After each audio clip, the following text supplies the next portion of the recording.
Tako dobro. Mali noćni razgovori, tople ljudske priče, uz pregršt sočne glazbe. Tako dobro. Svakog ponedjeljka na Radio Nacionalu, uz Ljudevita Grgurića Grgu. Tako dobro. Tako dobro.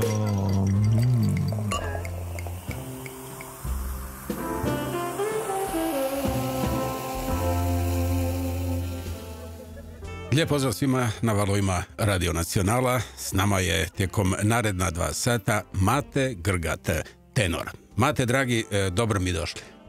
Hvala na pozivu, lijepi pozdrav vama i vašim slušateljima.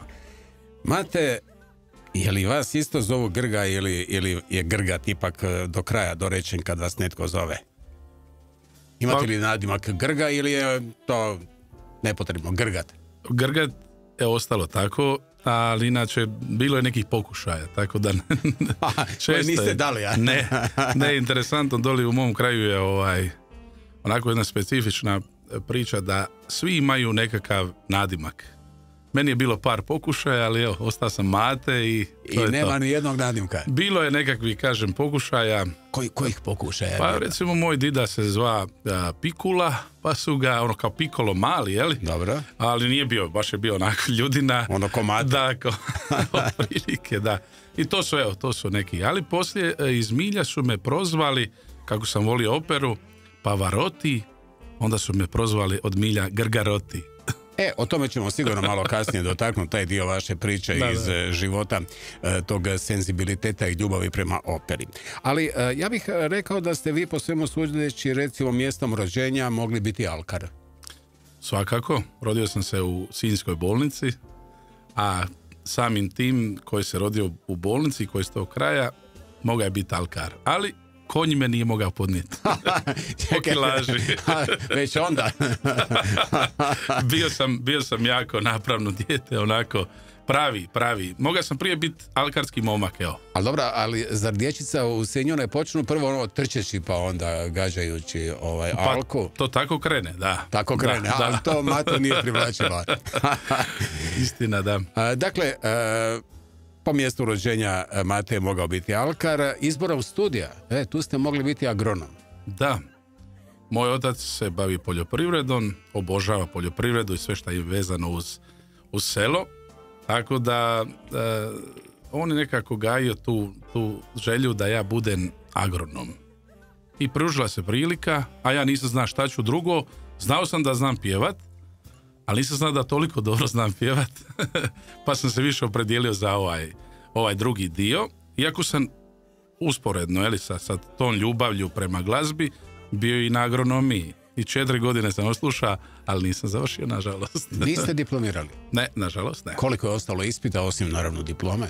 Pa nismo bili pred, u Bolonju, tako da su nas malo pogurivali i onda je previše ostalo. I dobro, je li otac na neki način žalostan ili je sad ponosan kad je Mate krenuo u ove pjevačke vode i iz dana u dan postaje sve poznatiji, da ne kažemo popularniji? Ja sam išao malo težim putem. Trebalo je vremena, trebalo je živaca, a sad su, tu rezultati i sigurno da je otac preponosan na mene. Moramo odmah ovdje na početku naglasiti da Mate Grgat 6. ožujka, mislim da je to četvrtak, tako je, ima svoj veliki koncert u velikoj dvorani Vatroslava Lisinskog. Pa ne da mi je iznimna čast, već i ponos i meni i moje obitelji. Ja sam bio prije, sad će biti 6 godina u maloj dvorani, to je kao bilo moj pokusni dio za veliku dvoranu. I već samim tim sam nekako našao sebi mjesto i u toj priči rekao, ja ću uskoro biti u velikoj dvorani. I to ste manifestirali. Tako je. Kažem, ovo je čisto proba. I evo ga, danas sam tu, odnosno za par dana ću biti u velikoj dvorani i stvarno mi je uzbuđenje. Evo.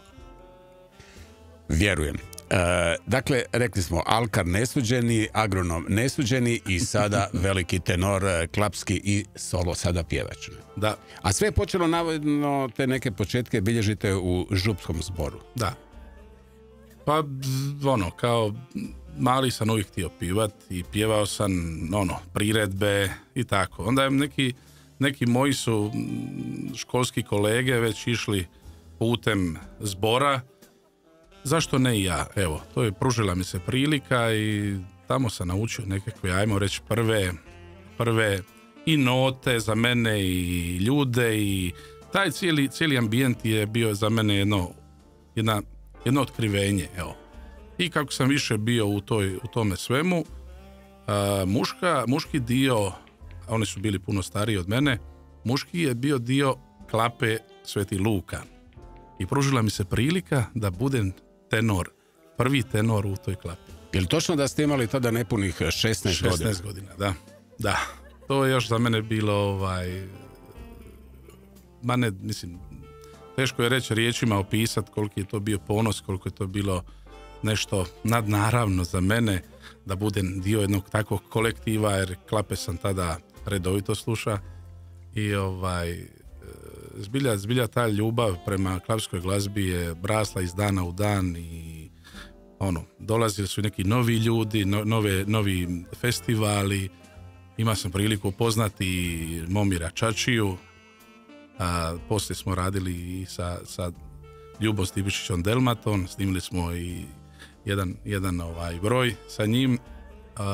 Sve velika imena klapskog pjevanja. Da, snimili smo jedan broj o našem kraju, Moj otok se zove pjesma i evo tako da sam tu ponosan. Se zakotrljalo. Da, tu se zakotrljalo, da. Ali dobro, po svemu sudeći, kao što ste rekli, ljubav prema glazbi gajite od malih nogu. Tada ste počeli pokazivati ono što ste rekli, na neki način dali naslutiti ljubav prema operi. Da. Kasnije, kada ste odlučili se na neki način posvetiti glazbi, preselili ste u Zagreb, paralelno pjevate u zagrebačkoj klapi Batuda. Tako je. Šta znači Batuda? Je li to udarac? Pa, to vam je zapravo... Udriću ti jednu batudu, je li to ili to može biti dosjetka ili... To vam je zapravo bio, to je građevinski materijal. Evo, šutaka otprilike, ajmo reći otprilike tako nešto. Ali nama je zvučala dosta onako zvučno na prvu Batuda. Ja sam iz prve sam mislio da je to stvarno ovo što ste vi rekli, dobar udarac, zvon i te neke stvari.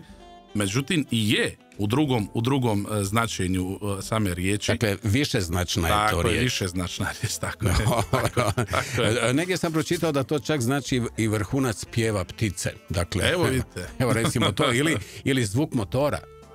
Evo, ja samo nabrajam nešto što sam našao, dakle, koliko je to više znači te riječi, ili krak sidra koji se zabije u dno. Evo, nećete vjerovati. Evo. No dobro, bilo kako bilo, evo... Ovo bolje zvuči od onog građevinskog materijala. Da, građevinskog materijala. No, evo, nakon Batude sanjate i o kazališnim daskama. Tako je. Evo, ukaže se prva prigoda mladom Mati u kazalištu komedije. Komedija, da. To je... Šišmiš, Dundo Maroje, još je nešto bilo, ne mogu se točno sjetiti, ali davno je to bilo, znači prije, evo, skoro 20 godina. Bože, kako leti vrijeme. Da, vrijeme leti, da. Bio sam tamo 3 godine, to su, ajmo reći, za mene onako specifični trenuci, vidjeti, osjetiti pozornicu s kolegama, pjevačima, nekih poznatim licima s televizije i tako. Baš je bilo interesantno. Pa onda ući u Hrvatsko narodno kazalište. Evo, to je samo jedan normalan slijed nakon toga.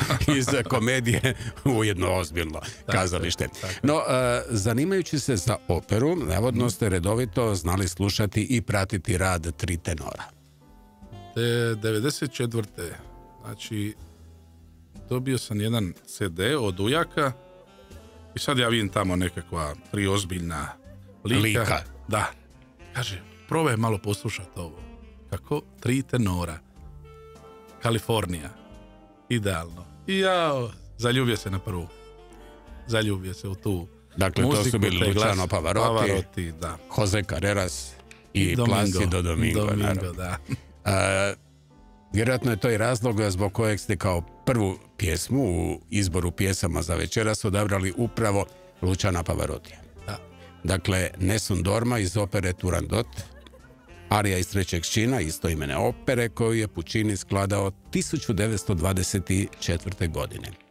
Arija je, evo, dragi mate, recimo i to postala simbol trijumfa borbe i nade, a njezine riječi Nessun Dorma, što znači neka nitko ne spava, izgovara princ Kalaf, koji će, iako je suočen s opašnošću od smrti, točno odgovoriti na 3 teške zagonetke princeze ledenog srca Turandot.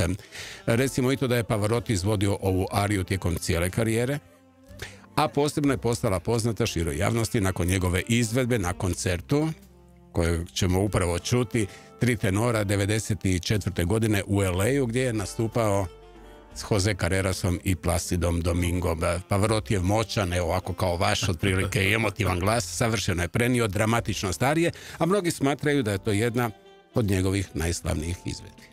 Hoćemo li uživati u toj izvedbi nezaboravnog Luciana Pavarottija? Pa to je meni jedna od najdražih brojeva glazbenih, tako da, a Pavarotti je sam po sebi sinonim pjevanja.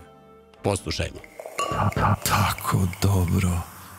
Ajme, dragi mate, ovo je bilo tako dobro. Ježili smo se, ili kao što kažu ovi božje iglice su se podigle i na mojim i na vašim rukama. Sve ste rekli.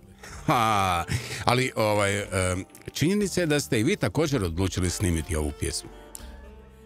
Pa da, malo sam se poigrao, moram priznat. Nemojte poigrati. Kako vi počnete to? Nessun Dorma i tako dalje. Ok, tu ste negdje, pokojni Pavarotti i vi. No, činjenica je da ste i napravili spot na nekoliko lokacija diljem Lijepe naše. Vjerojatno ste na neki način željeli istaknuti uz ovu pregljepu ariju i ljepotu hrvatskog krajolika. Pa, mislim, evo, sve ste rekli. Znači, koliko je ta pjesma meni lijepa, koliko me oduševljava, tako me oduševljava i svaki dio naše lijepe, evo, lijepe naše. Tako da svi oni koji žele ovo doživjeti imaju prigodu, naravno na društvenim mrežama, prije svega na YouTube kanalu na kojem smo i mi i na kojem molimo uvijek naše slušateljice i slušatelje da se pretplate. Ništa ne košta, ali nama itekako znači, jer relevantne brojke, kao što vi znate i u svom poslu, itekako pomažu kod onih koji se zovu sponzori.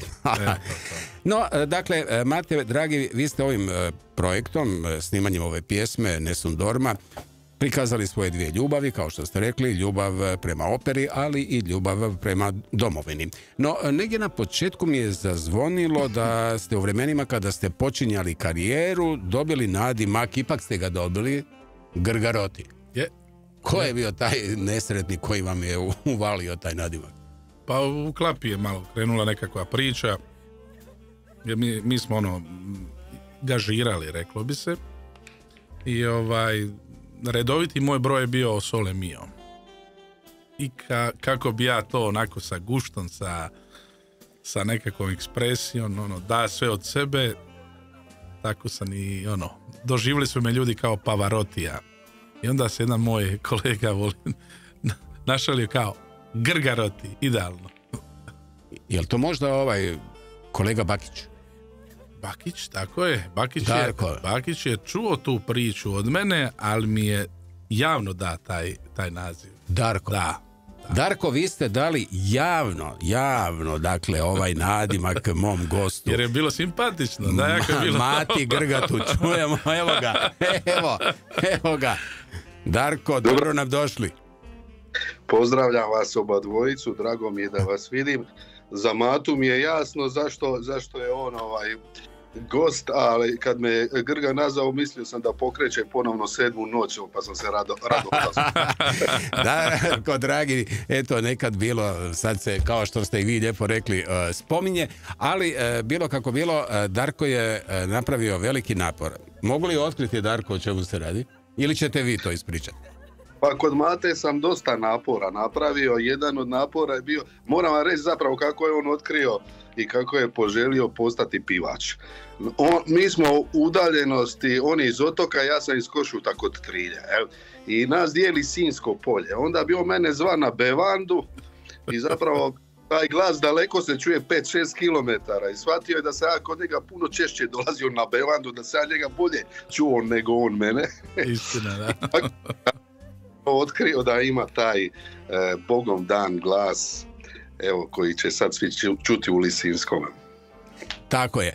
Recimo i to da je Darko prvi dan godišnjeg odmora i to na snijegu, ne biste, Mate, vjerovali. Evo, svaka čast, u Austriji Darko.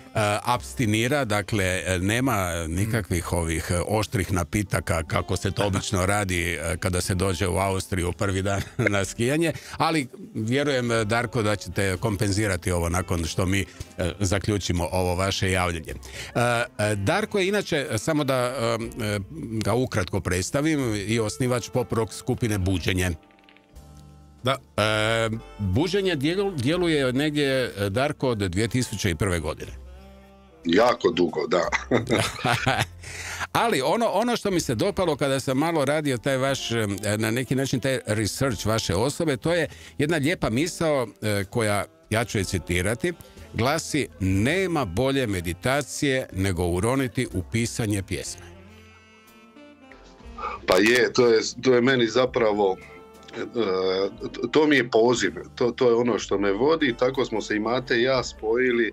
Ja guštam zapravo kad neko kao Mate pisme koje je napišeno otpjeva to na jedan odličan način. Evo, tako da zapravo moj prvi posao u glazbi je svakako autorstvo, jel? Vi ste za Matu čak napisali i 2 pjesme. Tako je, to su Moja lipotice, koja meni jedna od dražih pjesama dalmatinskog dijalekta koje je Mate super otpjevao još na Splitskom festivalu, ne sjećam se koje godine, i Sve najbolje od tebe. Evo, to ja stvarno mislim o Mati, tako se zove ta pjesma. Hvala, Darko, hvala. Lijepo rečeno. Jednako ja dijelim mišljenje prema tebi, evo. Da, evo, dakle, 2 prijatelja u eteru Radio Nacionala. Ja bih imao potrebu još naglasiti jedan detalj vezan uz Darka Bakića, a to je činjenica da je Darko i inicijator, a i suosnivač Trill Blues Festivala u Trilju, zajedno s Borisom Hrepićem i Draženom Klarićem.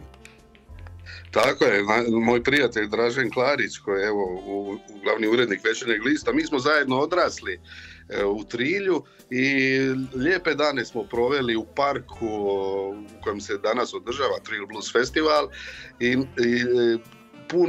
puno pjesme uz gitaru smo tamo kao klinci proveli i uvijek smo maštali da ćemo tamo raditi neke velike koncerte. Evo, to je nekako... Taj dug se dogodio sa Trill Blues Festivalom, koji je postao međunarodni priznati festival, okuplja oko već 7-8 tisuća ljudi početkom srpnja. Evo, čisti volonterski posao. Da, ali nemojte sada biti, Darko, skromni, samozatajni. Hrabro recite da se festival etablirao na svjetskoj glazbenoj blues sceni, dakle ovo ne pretjerujem. 2 puta je proglašen najboljim blues festivalom u Europi i to od... Tako je, to je od, znači, zapravo francuska udruga bluzera je najjača udruga u Europi. Oni imaju i svoj portal i zapravo od te udruge i tog portala je Blues Festival u Trilju proglašen 2 godine najboljim blues događajem u Europi. Da, to je taj Zikazik, tako se zove taj francuski portal. Što spremate za ovu godinu? Boris Hrepić se tajno čuva listu izvođača. Naime, on je umjetnički ravnatelj i on je jako duboko u svemu tome. Evo, ja sam bio na početku inicijator, prvi 5-6 godina i u organizaciji i sad sam nekako to povjerenje prepustio Borisu. Evo. Imam ispred sebe pjevača koji traže pjesme kao Mate Grgat. Do kada, Darko, ostajete u Austriji? Ja sam u Austriji kao svaki Dalmatinac. Ja nisam skijaš, a moje kćeri su skijašice. Jednostavno, koliko izdržim. A mislim da će to biti više od 2 dana, ali manje od 3. Ima li ikakve šanse da doživite i veliku dvoranu Vatroslava Lisinskog, četvrtak, 6. ožujak? Svakako, to je Mate već pozvao ranije i moram reći da ću doći sa zadovoljstvom, a njegov koncert, Mate je jedan iznimni izvođač koji zapravo ide nekim pomalo težim putem, nije izvođač sa A ili B strane ili ostalih projekata, on prodaje lancune od vrata do vrata, on traži svoju publiku od vrata do vrata i nadam se da će se ta publika sada odužiti njemu posjetom u Lisinskom. Darko, dragi, velika vam hvala za ovo javljanje iz Austrije, veliki pozdrav, uživajte na ovaj ili onaj način u snježnom okruženju, a evo, kao što ste rekli, imate vam maše s velikim zadovoljstvom i veseljem što ćete se pridružiti i biti dio njegove publike u velikoj dvorani Vatroslava Lisinskog 6. ožujka u četvrtak. Mate, vidimo se, pazi šta pivaš. Veseli me, vidimo se. Veliki pozdrav, Darko. Tako dobro, pozdrav i vam. Bog. Evo, prvo, pa rekli bismo muško iznenađenje večeras u emisiji Tako dobro na valovima Radio Nacionala. I sada kad je Darko otišao, nešto ću vas, Mate, pitati, onako nije varijanta ono James Bond 007, ali je blizu. Recimo J0227. Šta je to? Pazite, ako ovo ne znate, hrvatski vitezovi će se jako naljutiti. Sve je jasno. Recite to što je jasno. Dakle, bočanje u pitanju. Dakle, Mate Grgat ne zna broj iskaznice hrvatskih vitezova. Sve. J-0227. Da, ja sam najviše volio igrati nogome, da se razumijem, a kako sam išao malo više sa kilima, reklo bi se gori. Dobro. Tako su, ne znam, balote i karte moja postala na neki način obsesija. Ljeto je bilo samo za balote i karte. Dakle, balote, bočanje i dan. I povremeno ribica, lovite ribu. Ribica, bez ribice, naravno ništa. Morate nešto za večeru. Mate, dragi, molim vas, od sada, kad vas u ne znam koje doba noći probude i pitaju broj iskaznice hrvatskih vitezova, matični klub bočanja J. I dalje su 0227. Nije 007, nego 0227. Jesu li vas roditelji poticali na pjevanje? Pa u mojoj kući je bilo pjevanja. Znači, moja teta, tata, odnosno i ova druga teta, to je sve nekako povezano, ali je uvijek bilo slavlja, uvijek je bilo pjesme. Je li pala ona obiteljska pjesma, onako zajednički padne, krene? Pa moram vam priznat, više to pamtim iz djetinjstva. Nekako kako smo išli kako sam rasta, ili vjerojatno nisam previše bio doma, pa onda mi možda malo zafali tog dijela, ali je bilo tih nekih u selu, kako bi se reklo, bilo je nekih dobrih pjevača koji su meni osobno oduševljavali su me svaki put sa svojim pjevanjem, i to je baš bilo onako spontano i jako puno je više bilo druženja prije.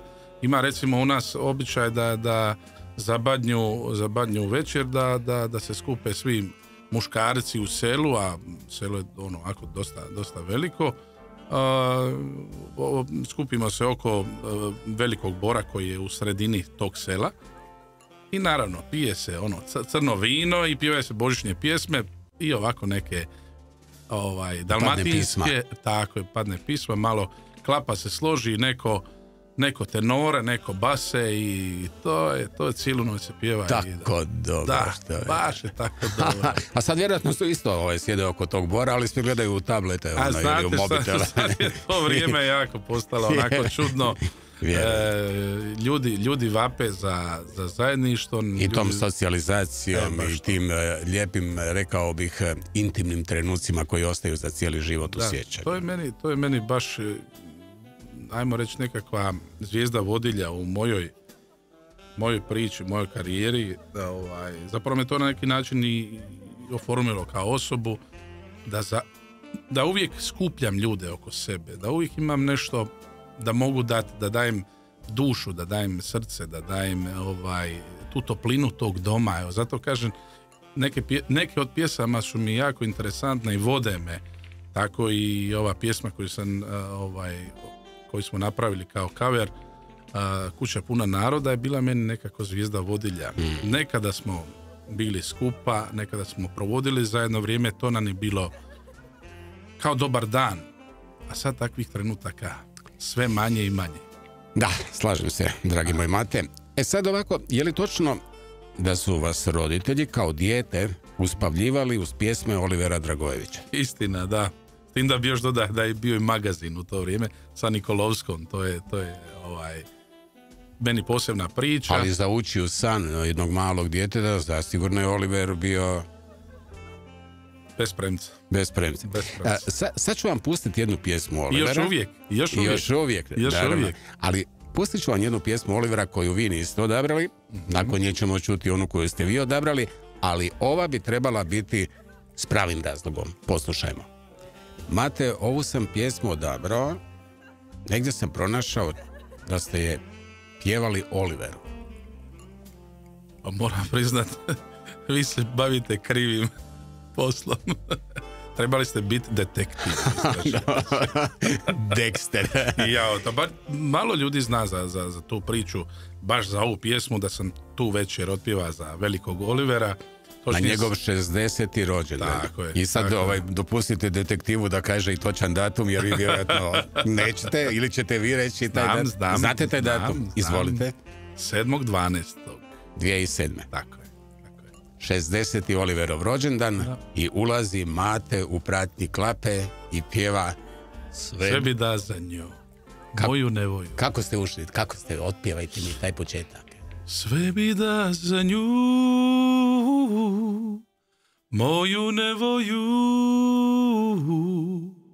što mi nosi bol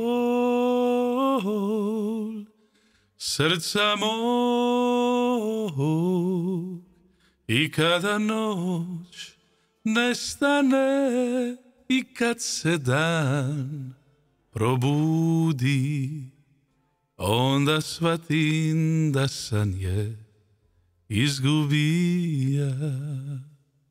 Tako dobro. Oliver nije znao da ćete... Tako dobro. Nisam ja znao. Lako je za Olivera.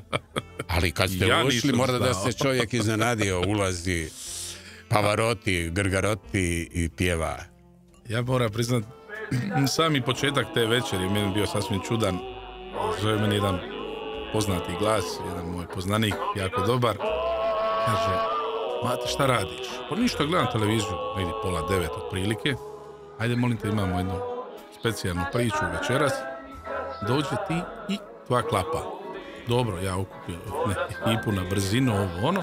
Došli smo u roku nekih, možda sat vremena. Ulazimo u jedan poznati restoran za konobu. Kaže ovako, ajde smisli jednu pjesmu koja će biti onako idealna za rođendansku čestitku.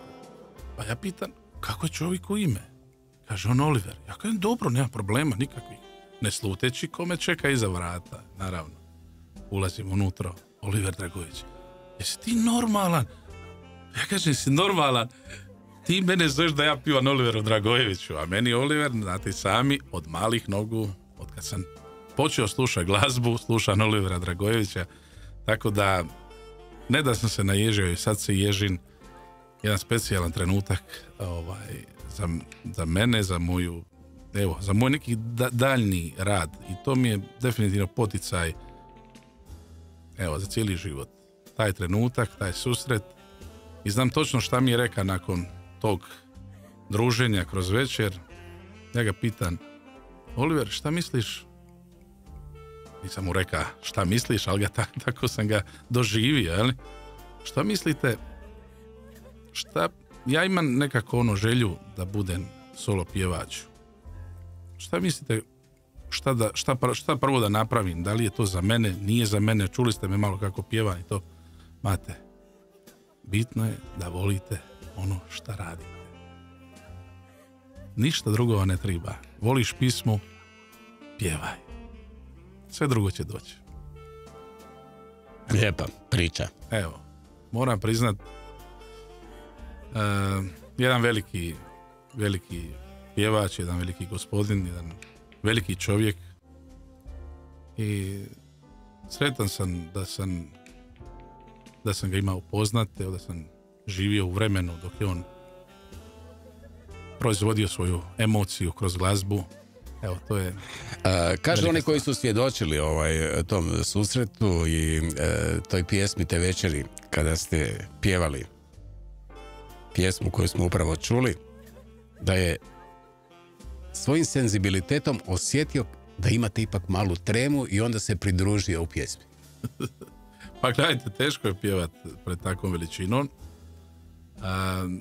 ali s vremenom smo mi osjetili da možemo sa njim, da možemo i zajedno. Tako da je krenula pjesma, oni navodno treba samo večerat i ne duže od sat vremena, 2, tako sam ja dobio informaciju.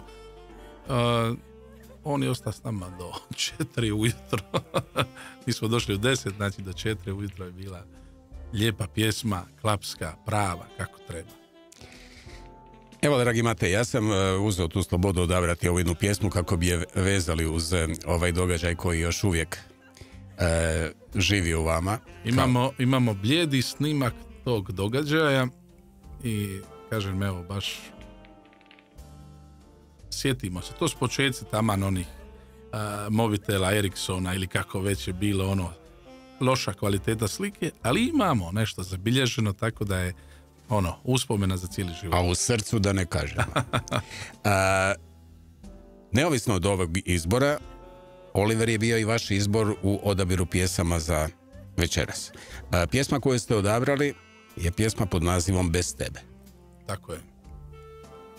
Ta pjesma je definitivno ušla u moj nekakav rang najboljih pjesama Oliverovih iz puno razloga, a moram nadodati da je to i jedna od najdražih pjesama moje supruge, tako da evo, ovim putem pozdravljam svoju suprugu i poklanjam ovu pjesmu. Tako dobro. Evo, dakle, poslušajmo pjesmu Bez tebe, koja se smatra jednom od naših najljepših ljubavnih balada. Dakle, za vašu gospođu niste mogli odabrati bolju pjesmu. Iako je pjesma jako emotivna, postala je simbol nade, jer govori o tome kako ljubav, naravno, usprkos boli, ostaje vječna za sva vremena. Tako je. Recimo i autori pjesme Bez tebe su Tomislav Mrduljaš glazba i Vedran Lekić tekste. Poslušajmo za sva vremena velikog Olivera Dragojevića. Tako dobro. Mate, došao je vaš prijatelj, želimo dobrodošlicu. Dobro večer Tomislavu Krnjaku. Tko je Tomislav Krnjak?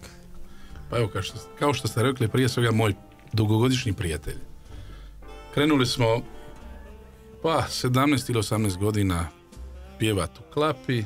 To je ona klapa Batuda, kako smo rekli. S tim da je on malo prije se oštrio zajedno sa mnom u jednoj poznatoj konobi tu blizu nas. Tu smo mi nekako imali naše početke, pa poslije i po nekim poznatim klubovima, po Jarunu gdje su studenti i tako te stvari. Evo, dugo godina smo zajedno i ja sam ponosan i sretan na mog prijatelja Tomislava. Vi ste, Mate, pjevali u puno klapa. Možete li recimo usporediti klapsko pjevanje s arijama ili popom, odnosno koje vam pjevanje bolje leži? Klapsko pjevanje je moj početak i moja ljubav prije svega i klapsko pjevanje nije toliko zahvalno za pjevanje u smislu vokala i jako se brzo trošite. Govorim o vokalnom izričaju, odnosno pjevanju, posebice ako ste tenor. Ja sam ono vrijeme početaka imao jako velikih problema, otpjevam jedan nastup i već ste škripi sljedeći dan, nećete moći otpjevati dan za danom. Kad sam ušao u operu i kad sam ušao u operne, odnosno u vokalnu tehniku, profesor Stojan Stojanov me dosta toga naučio, odnosno prije toga sam ima nekakve početke u školi Lisinski. Puno vam pomaže kad imate upravo tu tehniku, kad dobijete sa disanjem, kad dobijete jačinu, dobijete kristalan zvuk tog vašeg nebrušenog dijamanta, evo. Lijepo. Ja sam na neki način večeras zaželio da prva pjesma u ovom nizu bude pjesma Lipa moja kći. Pjesmom Lipa moja kći predstavili ste se prije neke 2 godine na festivalu Dalmatinske šansone u Šibeniku. Da, Lijepa moja kći, odnosno Lipa moja kći. To je emotivna jedna pjesma. Jedna emotivna pjesma koja već godinama stoji nekako, ajmo reći, u škafetinu. Mi smo imali prigodu pjevati na vjenčanju gospodinu Ivici Badurini koji... Ispričavam se, Mate, znači Ivica Badurina je pisao glazbu. Tako je. I vjenčanje njegove kćeri. Odabra je baš tu pjesmu da mu je Klapa po prvi put izvede na tom vjenčanju. Evo. A mi smo odabrali gospodina Badurinu da nam malo uđe u eter Radio Nacionala. Evo nam ga. Dobro večer. Dobro večer, gospodine Badurina. Evo, mi smo sve napravili smo uvod. A sada meni dopustite uz dobrodošlicu samo ukratko da kažem onim pitanjem. Je li moguće da je jedan čovjek napisao pjesme? Vilo moja, da te mogu pismom zvati. Ne damo te pismo naša. Odgovor je da, moguće je, to je tko? Ivica Badurina. Pa ja ponizno, zaista iskreno vjerujem da ideja dođe iz nekog kreativnijeg mjesta nego što sam ja.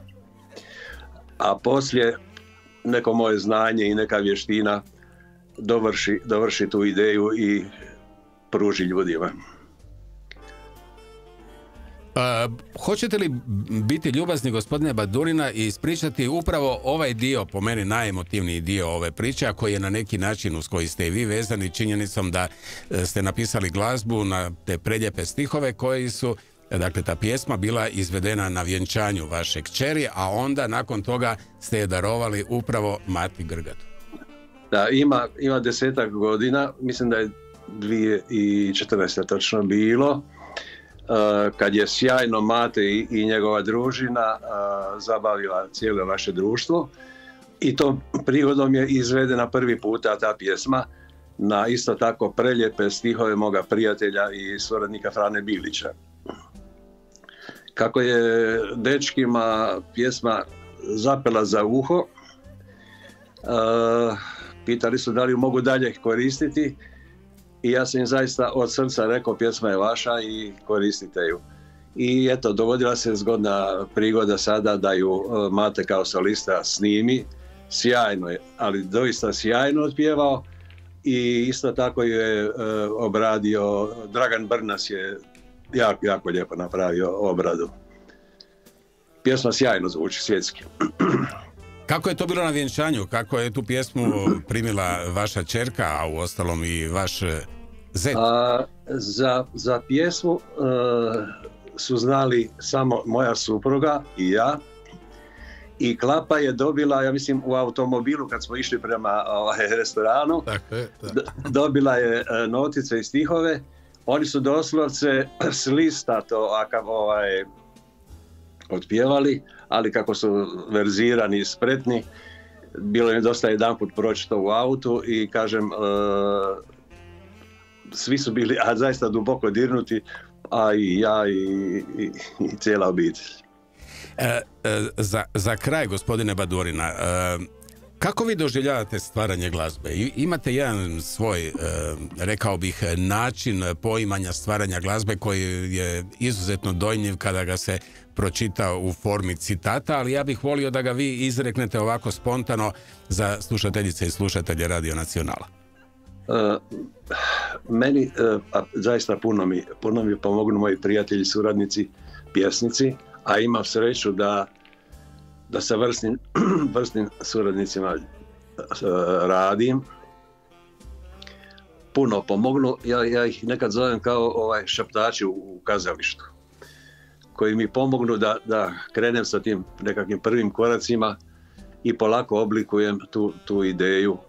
Nekad morate malo stati pa se odmaknuti, pa se vratiti ponovo dok ne dođete do nekog zaokruženog dijela za koje vjerujete da ste dali maksimum što vi kao autor možete. Tek onda sam siguran da ju mogu slobodno pustiti u život. Ovo, vjerujem, na neki način možemo zaključiti jednom lijepom kratkom sentencom koju ste izrekli svojevremeno, a to je da je za vas stvaranje pjesme potraga u predjelu srca za dijelovima jednog velikog i savršenog opusa u koji smo svi uronjeni. Istina je. Pogledajte, jedna od emblematskih mojih pjesama, Vilo moja, se pjeva i dan danas. Ja kažem, jer je dokumentirano od Štokholma pa dole do Novog Zelanda. Uopće više nije važno niti na kojem jeziku, niti na dijalektu.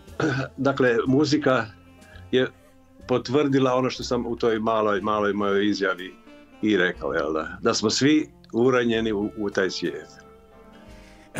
Hoćete li imati to zadovoljstvo i vi biti u četvrtak 6. ožujka u Velikoj dvorani? Zaista rado bi bio, jer cijenim pjevanje matino. Ja nažalost imam već prije dogovoren put od 6. do 16. i izbivat ću iz Hrvatske, tako da nažalost neću moći biti. Ali ja sam siguran da će se nakon Lisinskog zaredati nastupi na koji ću vrlo, vrlo rado doći.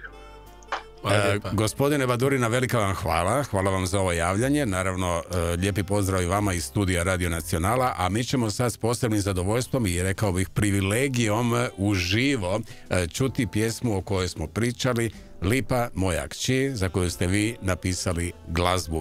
A stihove je napisao Frane Bilić, da. Hvala još jedan na pozivu i vama isto i želim svako dobro vama, a posebno Mati na koncertu u Lisinskom. Velika hvala gospodine Badurina, lijep pozdrav i do slušanja, a nadam se i skorog viđenja. Do susreta. Lijep pozdrav. Adio, Bog. Adio vam. Evo, bio je ovo gospodin Badurina, šta, malo smo emotivno Pa je, mislim.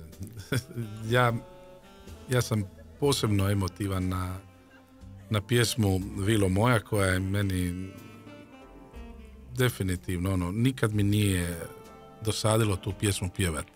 A ja je volim nazvat da je to svojevrsno hrvatski O Sole Mio. Lijepo. Mate, vođeni, rekao bi, snažnom vjerom, nerijetko puta kažete kako je vaš glas Božji dar koji želite podijeliti sa svojom publikom. Sve ste rekli. Nema što dodati, bez Boga ništa. On vam je dao, ja samo moram znati to, evo, iskoristiti na ovaj način. Srce je moja zvijezda vodilja i evo, tako se nekako to sve manifestira kroz tu moju emociju, kroz to moje srce i tu moju širinu koju svima želim donijeti, evo, u bilo kakvom trenutku, da li bio sretan ili bio tužan, ja svojom pjesmom dajem sebe. Kao što smo rekli, Mate, zbog ovog posla glazbenog ste preselili u Zagreb. Što vam se u Zagrebu na neki način najviše sviđa, a što vam nedostaje iz vašeg otoka? Pa moram priznati da sam toliko već dugo u Zagrebu da skoro pa osjećam se kao Zagrebčanin. Evo, moram priznat, predugo sam u Zagrebu, obožavam svoj kraj, volim svoj kraj, ali jednako tako sam se jako dobro snašao u ovom podneblju. Imam jako puno prijatelja, jako dobrih prijatelja koji su mi i podrška i nekako jako je bitno da nađete sebe u nekom okruženju. Evo, to je po mojoj sreći bio Zagreb. Sad ćemo poslušati, ako se ne varam, mislim da sam dobro brojao, 4. pjesmu po vašem izboru. Od toga je jedna bila ona moja koja nam je poslužila kao, vjerujem, itekako emotivan glazbeni šlagvort za nastup pred Oliverom Dragojevićem za njegov 60. rođendan, a vaš izbor kao 4. pjesma je pjesma grupe Gypsy Kings. Da, ja volim tu strast koju oni izvode na pozornici, volim kako to oni emotivno, onako prljavo, ali sa puno strasti i emocije izvode. Evo, tako da... Ima li neki razlog zašto baš pjesma 300 pena? Pa nekako mi je, ušla mi je pod kožu. Ja volim čuti neke meni, zanimljive note, zanimljivo izvođenje. Evo, to je jedna pjesma koju ja jako volim i iz kojeg razloga nemam pojma. Jednostavno, gušt mi je slušati. Ali bilo kako bilo, to je jedna od najpoznatijih hitova grupe Gypsy Kings. Inače skladba koja u prijevodu znači 300 tuge. Evo. Mate moju. Bilo kako bilo, ona je postala simbol njihove karijere i naravno ostavila snažan trag na svjetskoj glazbenoj sceni, a budući da riječ pena označava tugu, patnju ili žalost, to se naravno reflektira i u emocijama koje pjesma prenosi kroz strastvene gitare i vokale Gypsy Kingsa. Slažete li se? Evo. Mislim, bez tuge nema ni sreće, a morate nekako donijeti pjesmu. Tužne pjesme su zapravo te koje dotiču. Evo, tako i 300 pena, 300 tuga. To je život koji teče. I evo, oni su to donijeli kroz ovu pjesmu. Pa dakle, poslušajmo po izboru mog dragog gosta, prijatelja Mate Grgata, Gypsy Kings i 300 pena. Tako dobro. Mate, lijepo ste vi rekli malo prije, ja ću to naravno parafrazirati. Izrazito sam sretan što mi je dragi Bog podario i tim dobrih prijatelja i rijetko kvalitetnih ljudi koji me cijene i podržavaju, pogotovo na mom glazbenom putu, tako nekako. Tako je, da. Sad, zanima me je li recimo jedan od njih, budući ste ga odabrali u ovom nizu odabira pjesama koje najradije slušate, i Teddy Spalata. Pa definitivno, Teddy je bard dalmatinske pisme. Ja ga obožavam slušati. To je jedna duša od čovjeka i pjesme. Znači, pjesma koju on donosi je da stanete u hlad gdje su cvrčci, pijete možda bevandu i lagano zaklopite oči. To je idealno ljeto za mene. Evo. A lijepo ste vi to posložili, ovu scenu. Mogli bi je, recimo, sad mi zamisliti kao mi sad ovako nas dvojica ležimo, cvrčci, i pojavi se duša od čovjeka. Teddy Spalata. Alo, Teddy, evo ga. Evo lijepi duše. Pozdrav. Evo duša od čovjeka. Mi smo sve zamislili, Teddy dragi, dobro nam došao. Cvrčke, dobro vas našao. Bevandicu, fino smo u hladovini i šum malo mora, onako mali maestralić i Teddy Spalata. A lipo. Jel ti još netko rekao da si duša od čovjeka? A je mama. I Mate Grgat. Dakle, mama i Mate. Teddy dragi, gdje se ti sada nama nalaziš? Ja se nalazim kod kuće u svojoj radionici za restauraciju gitara. I evo, drago mi da vas čujem i vidim i pozdravljam tvoga uvaženoga dragoga gosta. I lijepo je čuti da, kako je on to fino, onako slikovito objasnio. Ja sam očekivao da će u jednom trenutku reći da neki, ajmo reći, moji neki obožavatelji i zaspu kod moje muzike, toliko ona nekako nabrijana. Da, iskrene su to pjesme, to je nekako prožeto tim mediteranskim, dalmatinskim. Tekstovi su onako istiniti, domaći, i to određen broj svijeta voli, poštuje i cijeni, na čemu sam ja zahvalan i što me potiče dalje da stvaram i u ovim godinama poznim. A sada ćemo ti otkriti i koju je iz tvog bogatog opusa pjesama pjesmu odabrao Mate Grgat. Moje izgubljeno blago. Joj Mate, to je prekrasna skladba, ali kad kažem da je prekrasna, onda ne mislim na moje skromno glazbeno autorstvo, nego mislim na stvarno jedan izvanredan tekst koji je svojevremeno napisala gospođa Olja Savičević, tako da je, ne znam, izuzetno jedan poseban tekst me inspirirao da uklopim tako svoj glazbeni uradak u tu divnu pjesmu i evo, zaživila je i neobično mi je drago da ste je nekako prizvali, da ste je vratili, jer to mi je između ostalog i pjesma koja me jako vezala za i za moj općenito privatni život i za život svih onih koji vole, pa onda izgube u nekim svojim godinama ono što je bilo u mladosti dragocjeno, tu ljubav, ali eto, takav je voda život, ali evo, svi imamo neko svoje izgubljeno blago. Je, da. A zašto je Matej odabrao upravo tu pjesmu, ako nije tajna? Pa evo, kao što sam rekao već prije, Teddy je stvarno neiscrpan izvor i emocije i ono kako on to donosi, to je za mene specifično. I u 3 pjesme koje bi nabrojio od Tedija, a u moru mnoštvo ovih, evo, pohvalio bi ovu zadnju pjesmu, Ajmo spasiti ovu našu ljubav, ili kako se već pjesma zove. Tako je, ajmo ovu ljubav spasiti. Ajmo ovu ljubav spasiti. U puno pjesama se pronađem, ono što je Teddy rekao. Emocija je ta koja radi kod mene osobno. Izliči me, prekrasna pjesma. To je... Tako je. Evo, spominjali smo malo prije Boga i ono što vam je zapravo važno u životu, a Bog je sigurno na prvom mjestu, evo, barem kod mene. To je onaj trenutak koji proživljavamo kroz neko teško razdoblje i tražimo upravo taj lijek, a Bog je lijek. Evo. I drago mi je, Teddy, da ste vi kroz tu svoju pjesmu donijeli meni dašak Božje prisutnosti. Pa da, uvijek je nekako neizostavna je ta duhovna Božja komponenta, i kad je tematika pjesme duhovna i kad nije, jednostavno u nekom trenutku kad mislite da vas je napustila inspiracija, pa što se kaže Božja providnost vas dovede do nekog konačnog rješenja pjesme.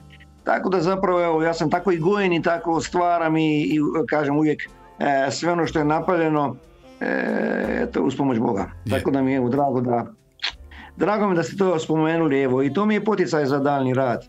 Gospodin Mate, i to je uobičajeno ime u mom kraju, moji su iz Zadvarja.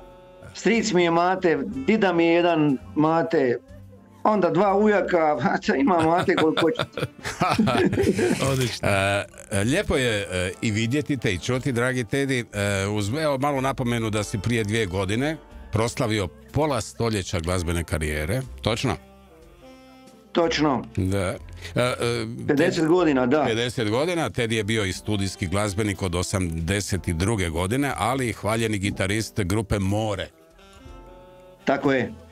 Tako je. Međutim, prije toga sam ja imao jedan, zapravo, ajmo reći negdje u pozadini jednu glazbenu, jedno učenje o glazbi, zahvaljujući jednoj ekipi koja je, mi smo pjevali duhovne skladbe, zvali smo se Anima, i to su bile još 70. godine, gdje smo napravili prvi album 74. godine.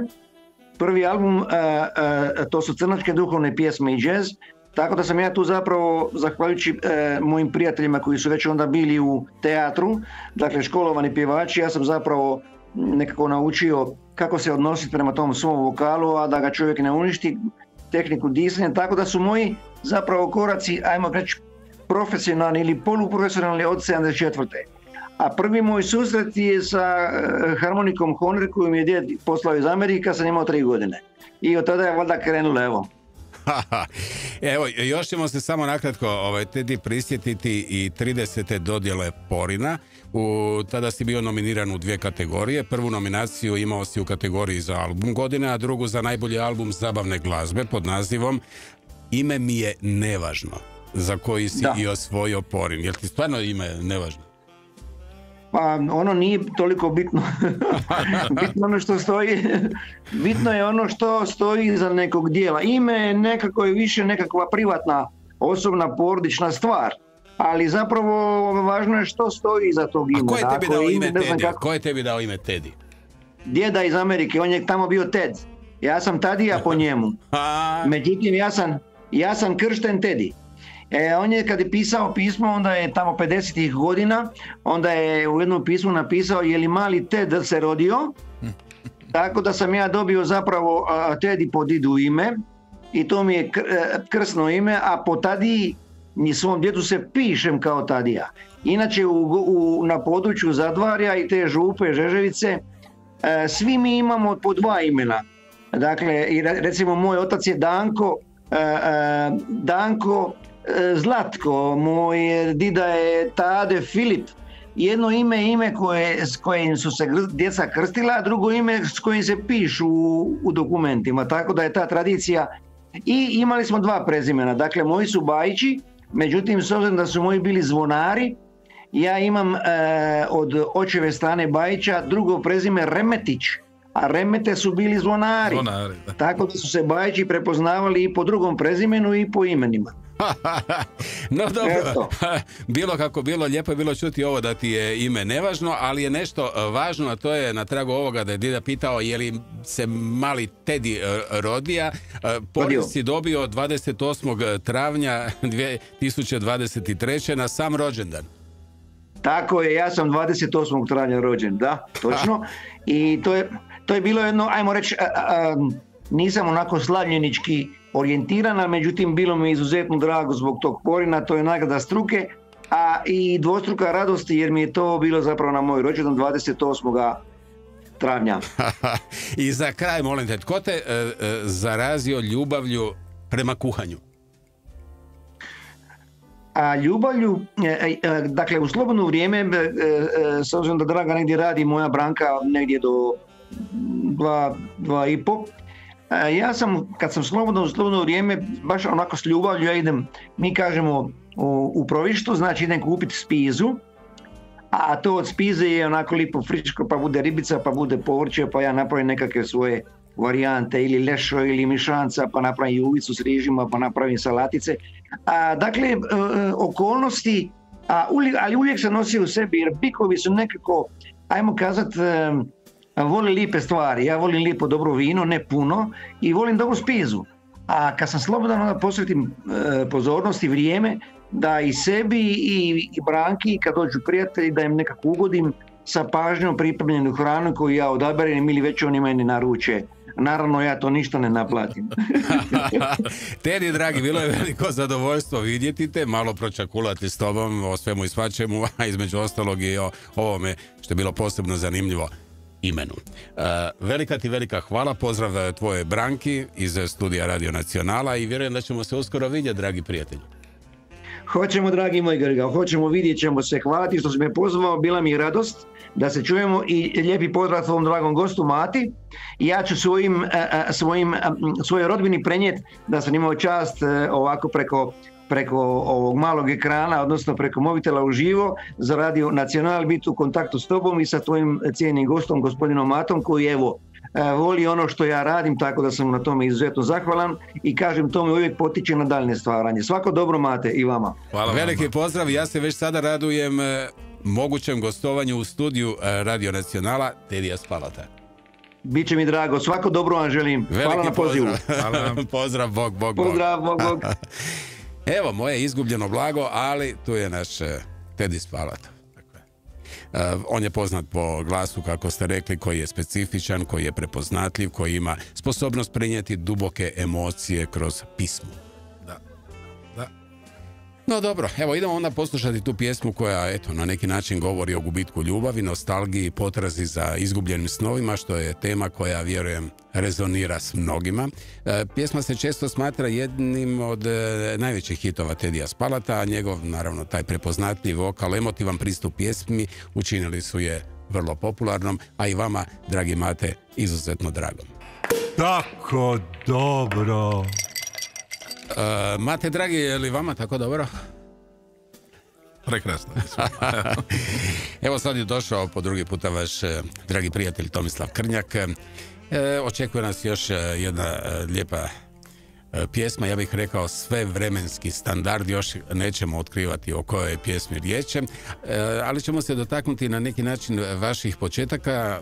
To su, rekao bih, bili ti neki, možemo to tako nazvati, gažerski početci u konobi. Pa da, to je, morate od nekud krenuti. Tako da, evo, mnoštvo pjesama, puno repertoara, pa evo jedna pjesma koja se našla na mom repertoaru je upravo ova koju ćemo sad izvoditi. Ali ovako, čuo sam od mnogih poznatih ljudi da su imali prigodu uživati u tim vašim gažerskim nastupima zajedno s vašom klapom i da je to događaj koji se pamti, da je to, pa skromno reći, prava fešta. Pa ja, kao što sam već i rekao na početku, ja osjećam veliku strast prema glazbi. Osjetim to zajedništvo, osjetim ljude oko sebe. Imam osjećaj kao da ih čitam. Znam da im ta pjesma treba i da im taj trenutak treba. Nekad neki onako lagano kroz večer potonu, ali ja nekako vidim da treba reagirati i točno znam pogoditi u žicu, reklo bi se. I onda dižemo atmosferu. Evo, Tomislav je svjedok kako mi zapravo to onako isključivo po osjećaju znamo dignit atmosferu do uzavrelu onu atmosferu. Negdje na početku večerašnje emisije rekli ste kako niste završili agronomski faks jer je ljubav prema glazbi bila jača. Sada s ovim nekim vremenskim odmakom smatrate li da ste donijeli pravu odluku? Apsolutno da. Evo, moram priznat, svaka priča, svaki moment onoga šta želite nešto biti u životu, nemojte odustati od toga. To je nekakav moj put i nekakav moj moto, ne samo moj, ja znam i za mnoge druge koji su uspjeli u životu, uspjeli su isključivo radi svoje upornosti. Ja sam htio glazbu, ja sam glazbu živio i glazba se meni na nekakav način odužila da mogu biti na, za mene, najvećoj pozornici u Hrvatskoj. Da, ali ja nerijetko puta kad imam prigodu razgovarati s gostima upravo na ovakav način, moram na neki način naglasiti koliko su tu važni roditelji. Dakle, roditelji koji ne forsiraju, ne uvjetuju djecu, koji ne govore one floskule tipa to je nešto neozbiljno, daj uzmi diplomu, to ti je ozbiljno. Dakle, očito vaš otac, odnosno vaša majka, nisu razmišljali na taj način. Oni žele prije svega meni dobro. A ovo što ste rekli, ajmo reći, imati diplomu. Diploma nije išla u glazbenom smislu, ali što se tiče ovog drugog, oni su željeli meni dobro. Ja u tom trenutku samo sam sanjao o glazbi. Samo je to bio neki moja strast. Jednostavno nije bilo je kod roditelja bilo otpora. Bilo je zašto mate ne, daj završi taj faks, daj ovo, daj on.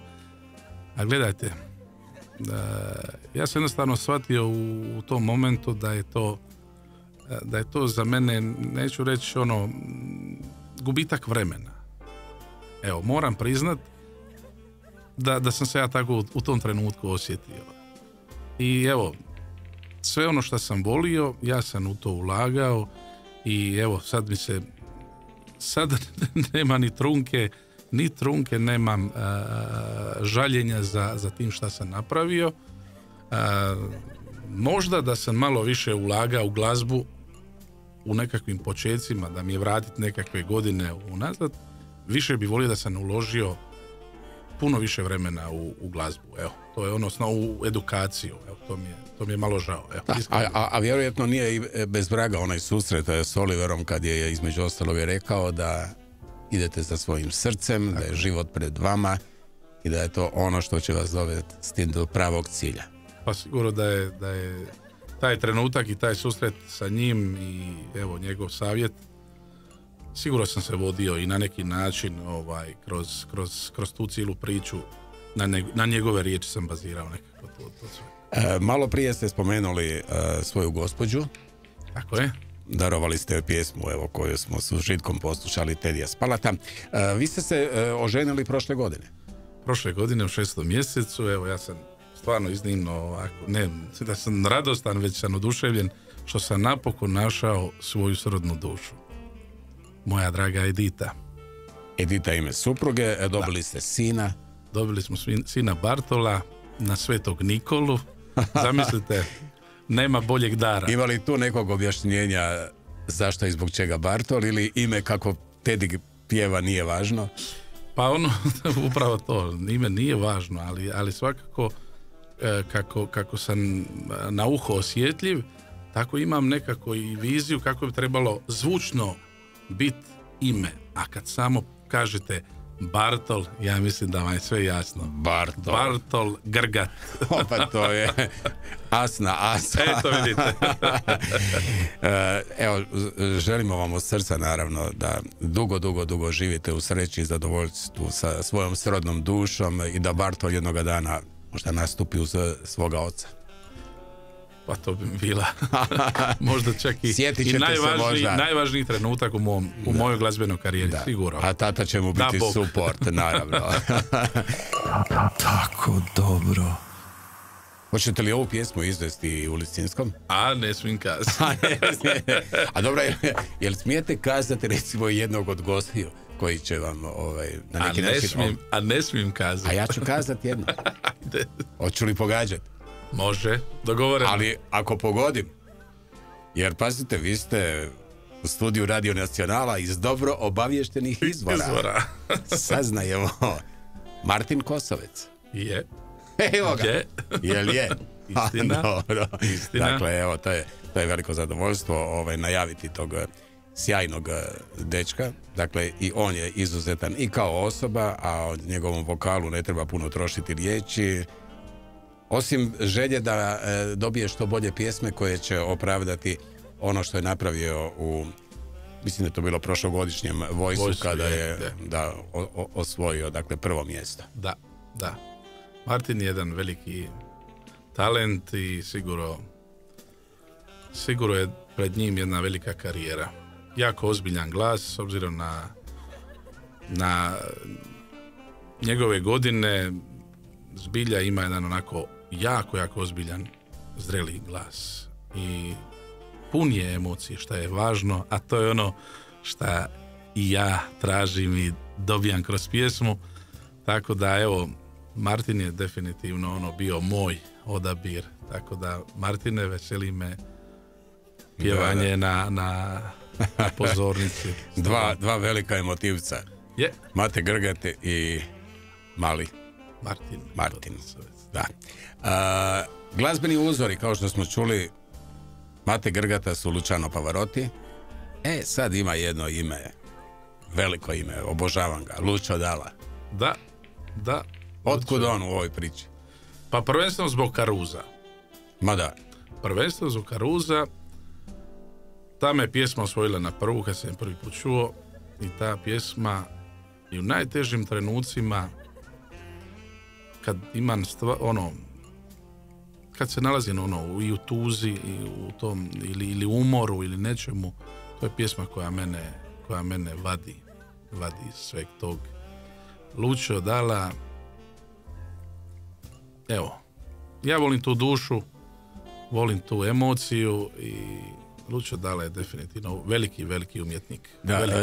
Mislim da ste, Mate, jednom prigodom rekli da bi pjesma imala svoj smisao i emociju, to mora proći i kroz vaš život.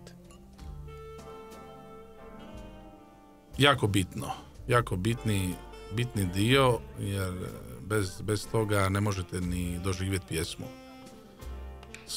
Svaka pjesma se proživljava na svoj način.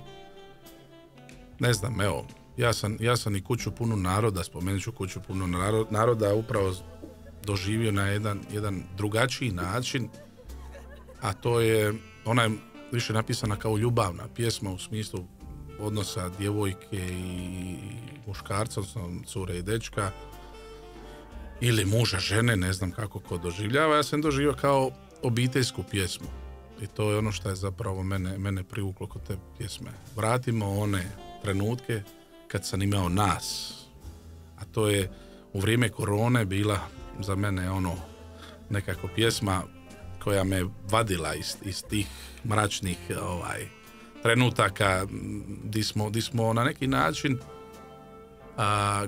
neću reći, bili smo odsutni jedni od drugih. I ovako smo odsutni, ali tada smo bili odsutni i vapili smo za tim druženjem. To je ono što je bilo specifično u tom vremenu. Ali, kroz tu priču, barem što se tiče mene, ja sam dobio obitelj.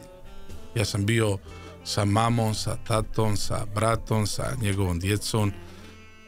vratilo me u dane mladosti, odnosno moje dječačke dane, gdje sam ja, ne znam, novu godinu čekao sa svojim roditeljima. To je za mene bio jedan onako trenutak di sam vratio na one stare dane. A to je posebice kad je Božić, kad su ti dani, to su emotivni trenuci i ta toplina tog doma. Svi mi vapimo za obitelji, za tom toplinom, tom atmosferom. Evo, hvala Bogu, i sad imam svoju obitelj. Tako i to treba, Mate, čuvati dok god je obitelj na okupu. Jer to su dragocjeni trenuci i dani koji se pamte za cijeli život. Definitivno. Sad ćemo poslušati pjesmu Caruso, vaš glazbeni odabir, na neki način ste ju već i najavili, Lucia Dale, koja je postala jedan od najprepoznatljivijih i najemotivnijih pjesama u njegovoj karijeri, ali jedan od najvećih klasika talijanske glazbe. Pjesma je posvećena legendarnom talijanskom tenoru Enricu Carusu, koji je bio jedan od najvećih opernih pjevača svih vremena. Lucio Dalla je pjesmu Caruso napisao nakon što je posjetio hotel u Napulju, gdje je Caruso posljednji puta boravio prije svoje smrti 1921. godine. Lucio Dalla je bio duboko dirnut poviješću i atmosferom mjesta, a pjesma je nastala iz njegove introspekcije o životu i smrti. Neki smatraju da pjesma nije samo omaž Carusu, nego i refleksija na ljudsku sudbinu, strast prema umjetnosti i neizbježnosti nečeg što se zove smrte. Zanimljivo je da pjesma do danas ostaje uvrštena među najizvođenije talijanske skladbe svih vremena. Ali sada nešto što na neki način koincidira s ovim što ste rekli vezano uz vrijeme covida, a to je činjenica da je vama pripala čast ispratiti naše sportaše na olimpijske igre u Tokio, koje su se zbog covida umjesto 2020. godine održale 2021. godine, točnije od 23. srpnja do 8. kolovoza. Vi ste se rado odazvali na poziv Hrvatskog olimpijskog odbora i poželili sreću našim olimpijcima opjevavši upravo tu pjesmu. Istina, da. Što reći, evo, sportaši su definitivno naš glas prema cijelom svijetu i naravno opravdano to rade, znači sa svojim trudom, sa svojim radom donose medalje, donose čast i pronose ime hrvatskog po cijelom svijetu. Pa onda poslušajmo pjesmu Caruso u izvedbi Lucia Dale. Tako dobro. Mato, dragi, što kazati na Carusa? Bezvremenska skladba. Meni je posebno zadovoljstvo da su i dalje u studiju uz vas i vaš gitarista Tomislav Krnjak. Vrijeme leti i mi imamo dogovor za još jednu pjesmu za, tako kažem, live svirku u studiju Radio Nacionala, a to je sjajna pjesma Jugo i Bura. Da, nova skladba upravo je uplovila u radijske postaje. I to je jako dobro uplovila. Jako dobra. I evo, čast mi je da mogu najaviti pjesmu koju je napisao Neno Ninčević i Toni Rajnović. Gospodin Fudo Dragan Brnas, on je napravio aranžman. To je po meni do sad definitivno najbolja pjesma koju sam ja do sada autorski opjevao. Neno, što kažeš na ove riječi? Evo, dobro večer svima. Neno, veliki pozdrav i za slušateljice i slušatelje pozdravljamo Nenada Ninčevića u eteru Radio Nacionala. Veliko je zadovoljstvo, dragi Neno, čutite nakon toliko vremena. Eto, ja pozdravljam se vas i pozdravljam vaše drage slušatelje. Mate, mala digresija. Je. Pjesma je uplovila u radio stanice, bilo bi bolje da isplovi iz njih. Istina. Ali je isplovila vrlo snažno i ja sam barem bacio oko na preglede, odnosno slušanost na radijskim postajama i to je do sada, ja bih rekao, Mate, najbolji skor od pjesama koje ste imali prigode. Pa gledaj, Mate je po karakteru onako dosta miran i umjeren. Znaš. On je i dobro odgojen i pažljiv. prema ljudima, to je za mene možda i važnije od samog talenta. Jer Mateo, sad čitati jedan mali siže, nije poanta u glazbi, a ti to dobro znaš, u tome si poznat. Poznat je svaki glumac TV sapunica, poznat je voditelj TV Dnevnika, poznati su i političari, ali popularan. Vidiš, to je već jedna druga dimenzija i to treba zaslužiti radom i ponašanjem, karakterom. Čovjek treba, a ti živiš tako, živiti u skladu s onim o čemu pjeva. Samo tako zapravo uspostavlja trajan odnos sa onima koji ga slučajno čuju, pa im to kasnije prijeđe u ljubav i poštovanje, a ti si s takvim karakterom i ponašanjem na pravom putu. Hvala ti, dragi Neno. Neno, kada si prvi puta čuo za Matu Grgata? Pa, Matu sam čuo, pričali su o njemu menadžeri, kao nekome koji ima izuzetnu snagu glasa. On ima tu neku prirodnu snagu koju tehnika zapravo mora kontrolirati. Ali Mate ustoji motivac, pa ga tu i tamo ponese, pa doslovno raznese mikrofon. Znaš, ako je prostorija dovoljno akustična, on nadglasa i buku i ostale koji pjevaju, tako da funkcionira doslovno i bez mikrofona. On ima jedan dobar tim koji se brine o njemu, to je tim koji uzima samo ozbiljne izvođače koji, kako sam već rekao, žive glazbu. Oni jednostavno došli od toga da sad malo se ja uključim, jer ja sam zadnjih par godina raznesen, radi ovo, radi ono, trči vamo, trči tamo. Međutim, evo sad smo se primili ozbiljno, ovo je prva pjesma gdje sam ja i radio nakon dugo vremena glazbu. S mojim prijateljem Tonijem Rajnovićem i stihove sam pisao nekako iz duše i srca i malo je ona teža, nije ona baš tralalala, ali proće to. Da, nije tralalala kao što si rekao, ali volio bih da je ti na neki način što najaviš, a što objasniš. Činjenica da... Jednostavna je to pjesma, ona ti priča o, ona je mogla uredno u refrenu umjesto Dalmaciju imati Kroaciju, tako da to nije. Međutim, ja sam se odlučio na Dalmaciju. On jednostavno tu kaže, stari moj čača je ostavio to i reka je, gledajte dico, sve vrijeme može srušit će vrijeme i ovo i ono, ali ne smije srušiti vrijeme, tu kuću koju ste rasli, to je zapravo u Dalmaciji kao bitan neki moment da se sačuva didovina ili očevina. I u drugoj frazi ona kaže jednu rečenicu koja je meni najdraža, može vitar puhat, znači može vitar puhat s bilo koje bande, s bilo koje strane, savit će se samo polja od lavanda, znači savit će se samo ta mali cvijet će se savit i vratit će se opet u početni položaj, ali se nikako neće savit dalmatinski hrvatski čovjek, on će ostati uspravan i ta kuća će ostati tamo gdje je bila.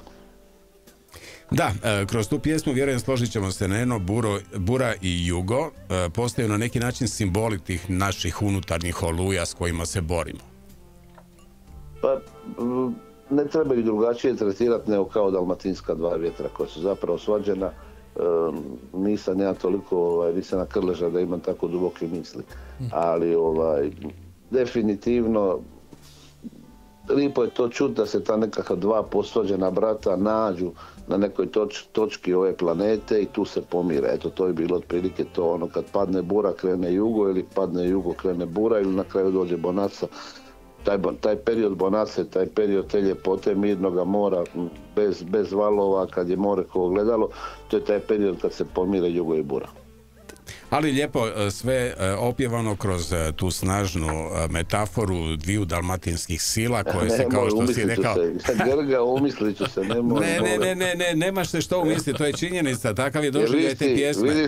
Vidiš ti što sam ja zaključio, gledaj. Ja uvijek imam taj problem kad nešto napišem pa se pretvori u hit, pa onda ja kažem dogodilo se slučajno. Tako sam imao neku sreću u karijeri da mi se od nekih 2000 pjesama 600 tih omaklo u hit i svaki put sam rekao slučajno, pa sam nakon toga zaključio sam ja zapravo slučajni autor.